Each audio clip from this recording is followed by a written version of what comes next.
Won't give me a raise? I will claim all the overtime I can then. Oh man, it's time to see how petty these workers can get. Are y'all ready?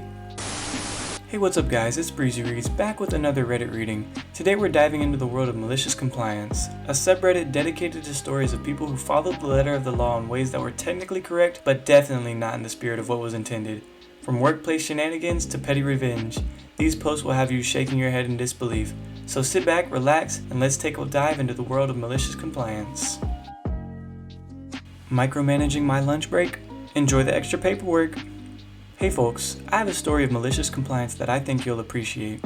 This happened at my previous job where my manager was the definition of a micromanager.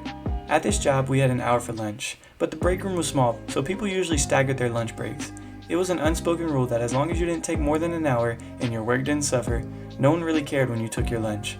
That wasn't until our new manager, let's call him Dave, stepped in. Dave decided that he needed to control when everyone took their lunch breaks. He created a strict schedule, assigning each person a specific lunch hour. My assigned time was right in the middle of the day, my most productive part of the day, which was super frustrating. I decided to follow the new lunch schedule, but I also decided to take full advantage of my rights as an employee. You see, our company policy stated that any work done during our lunch break was considered overtime and needed to be compensated. So I started to accidentally schedule meetings, calls, and tasks during my lunch break, making sure to meticulously document every minute of work I did. Then, at the end of the week, I'd submit a detailed overtime report to Dave, showing him all the extra work I did during my lunch hour. Dave was furious, but he couldn't deny my overtime request without violating company policy. After a few weeks of paying me extra for work that I would have gladly done during my regular hours, Dave scrapped his strict lunch break policy and let us go back to our old way. I really don't see why he would try to change it in the first place if there's nothing wrong. As long as everybody's productive and working, then he shouldn't have a problem with it as a manager. He should be happy that they're producing well. Comply with bridezilla or leave? Okay. My friend Gemma tells me about how she and an entire group of bridesmaids left a wedding after their friend dared them to. So this all happened a few weeks ago. A longtime friend of Gemma's group was getting married in another state, but the day of the wedding she suddenly had a problem with one of the girls who wore glasses, which she didn't have an issue with beforehand. The glasses girl told him she wouldn't wear them during the vows and pictures, but the bridezilla didn't want her wearing them at all, and was screaming at her not to put them on for the rest of the day. Obviously she couldn't do that since she needs to see. The argument got more heated until bridezilla gave her the ultimatum to take them off and keep them off, or leave. This is when Gemma and the other bridesmaids stepped in, told bridezilla she was out of line, and that they would all leave if she forced the girl with glasses to leave. Bridezilla called their bluff, and being maids of honor, the bridesmaids left the wedding and decided to celebrate and eat at a restaurant before they headed back home. Bridezilla called them several times after they left, telling them that she didn't care about the glasses anymore and begged them to come back to the venue, but they not only refused, but also chose to end the friendship with her altogether. Gemma said that the wedding proceeded as follows, just minus the bridesmaids, and a few awkward stares because everyone heard the bridezilla's screaming from earlier. Gemma told me that the bridezilla has always been like this, throwing a tantrum when she doesn't get her way, and that the meltdown at the wedding was just the last straw for them. Personally, I think she's got a monk's patience if you put up with her for that long. Imagine your friend, or somebody who you think is supposed to be your friend, threatening to kick you out because you wear glasses. Like, bro, you want me to see perfectly now? You want my vision to just automatically change to 20/20? What is wrong with you? Ultimately useless breathalyzer malicious compliance. My story of malicious compliance is petty, juvenile, and ultimately inconsequential. I was 17 years old and drinking a lot of cheap beer at a house party. The party gets raided by police, and I was led to the patrol car where a police officer provided me the instructions for a breathalyzer test so he could issue me a ticket for underage drinking. He told me to take a deep breath, put the instrument that measures my blood alcohol content in my mouth, and then exhale. I followed his instructions maliciously. I took a deep breath, put the device in my mouth, and exhaled. I registered a 0.00. Police officer smiles wryly at me, recognizing my malicious compliance, and says, "Do it again, but this time exhale through your mouth." The previous time I had only exhaled through my nose. I, of course, then tested positive and received my ticket. My malicious compliance only bought me about a minute delay in getting the ticket, but it was nonetheless satisfying. You know, it may not have gotten you the result you wanted, which is getting out of a ticket, but you know, that does put a smile on your face knowing that just for a second you gamed the system. The $12 potato. This happened last night. Long story short, a man orders a baked potato with everything on it. Here at Mindy's, our baked potatoes can come with bacon, cheese, chili, shredded cheese, sour cream, margarine, etc. I explained as much to the customer, and he was none too happy. Look, when I say everything, I mean everything.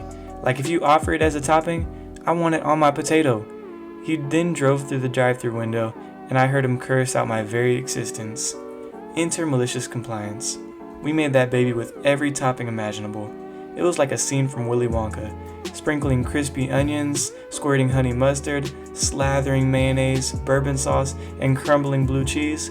This potato was a monstrosity, and I would have loved to see the customer's face when they tried to eat this thing.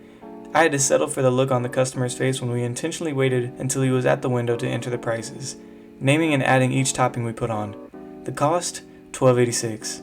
It was fun to see his eyebrow go up a little more with each ingredient listed. I'm so glad all he ordered was the potato, so we could see what he did more clearly. Suddenly his trap was shut and he paid up, snatching his very heavy potato and hitting the road. This works, baby! You know, it's very simple. Just don't be rude to fast food workers. They will get you every single time. They're messing with your food. Why would you want to be rude to somebody who is messing with what is going to go into your body? Anything but green? Okay, malicious compliance it is. I work in a law firm, but I am not an attorney.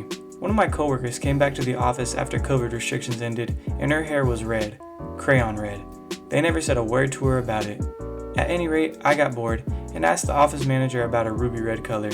She didn't like it and said no, even though it was the same as the aforementioned coworker. But the managing partner said I could have anything but green. I'm sure he was joking, but I took him at his word and did a deep fuchsia color. Every time he sees me, he comments on my pink hair, and the office manager does so quite frequently also. I know he hates it, but he has never come out and said that he hates it. Fast forward to now. I not only still color my hair the same fuchsia color, my son has also purchased me several boxes of the color from Amazon. He calls it a contribution to malicious compliance. There are now 2 other people who have taken the managing partner at his word. We have come to work with hair color that is not found in nature, but it's not green. We figure that we are complying with his rule of anything but green. Well, I mean, he can't really get mad. He did say anything but green, and if you know people are going to take you at your word for it, then you better be more careful with your words. You asked for salad dressing. Got it. I was talking to my sister about this, and she said it belonged here. About 3 months ago, I was at work in an assisted living facility for adults with chronic mental illness. One client has schizophrenia and a traumatic brain injury, so he has extremely disorganized thinking and reacts to confusion or frustration with anger. I really like working with him though.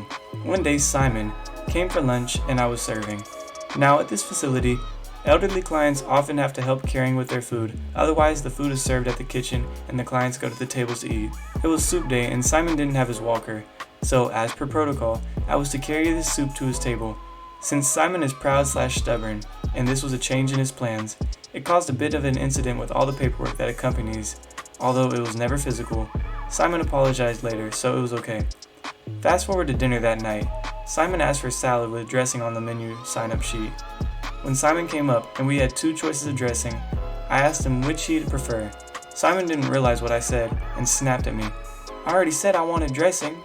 So I divided his salad into 2 piles, and he had Caesar on one, balsamic vinaigrette on the other. My malicious compliance earned me a huge smile and a lot less yelling since. Aw, well that's pretty wholesome. Simon got his salad with dressing, and she got a little smile out of Simon. That's very nice. We love to see wholesome stories on this channel. Won't give me a raise? I will claim all the overtime I can then. Many years ago, I worked in the control room of a private ambulance company. I was working overnight, which meant I never really saw a manager and had to do everything on my own. Literally, I would be the only one in the office. Then the company won some new contracts and all of a sudden I had actual coworkers. But very quickly I found out they were earning more than me, about $1,000 per year difference. And there were 2 of them doing about 2/3 of the work I was doing alone. So I did what anyone would do and asked if I could get a pay bump to match my new colleagues, only to be told no. So instead, I went and looked closely at my contract, which stated I was only paid for 11 hours a night, with the expectation of an unpaid hour for the overnight approximation of lunch. But you see, dear reader, I had been working a full 12 hours because I had no one to cover me. And technically, I still didn't because different contracts and areas of operation. So I looked up the overtime policy and the forms. I printed off a stack and filled them in to cover my entire shift pattern, and claim them for my hours of lunch that I couldn't take. Then I made sure they were submitted every week and get my extra pay. Eventually they gave me my raise, but I carried on claiming until they hired someone to work with me, and I couldn't claim anymore. But the damage was done, and the crappy manager that couldn't understand why I wanted equal pay for an equal job moved on. It still makes me smile to think how much money I must have cost them for trying to screw me over. Thanks for tuning into this reading of some of the most entertaining posts from the subreddit Malicious Compliance. I hope you enjoyed hearing these stories of people taking revenge on their superiors by following orders to the letter, no matter how ridiculous. If you want to hear more stories like these or share your own, let me know in the comments below. Be sure to subscribe and hit the notification bell so you never miss a video. Thanks for watching, and I'll see you next time.